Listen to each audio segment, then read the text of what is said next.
क्रांती news आवाज सर्वसामान्य। बार्शी टाकळी नगरपंचायतीमध्ये आज नवनिर्वाचित नगराध्यक्षा अख्तर खातून अलिमुद्दीन तसेच सर्व 17 नवनिर्वाचित नगरसेवकांचा सत्कार व पदग्रहण समारंभ उत्साहात पार पडला। यावेळी सर्व नवनिर्वाचित लोकप्रतिनिधींना पुष्पहार घालून सन्मानित करण्यात आले। कार्यक्रमाला प्रमुख उपस्थिती म्हणून वंचित बहुजन आघाडीचे युवा नेते सुजातदादा आंबेडकर उपस्थित होते। तसेच वंचित बहुजन आघाडीचे जिल्हाध्यक्ष, जिल्हा, तालुका व शहर पातळीवरील पदाधिकारी, कार्यकर्ते मोठ्या संख्येने उपस्थित होते।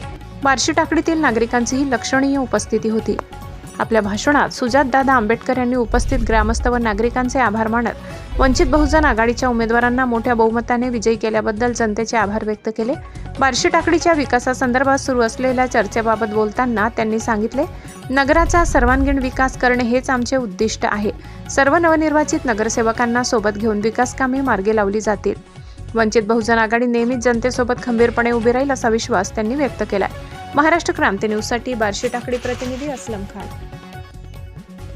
नवनवीन बातम्या पाहण्यासाठी आमच्या महाराष्ट्र क्रांती न्यूज या YouTube चॅनलला लाईक करा, सबस्क्राईब करा आणि बेल आयकॉनला प्रेस करा।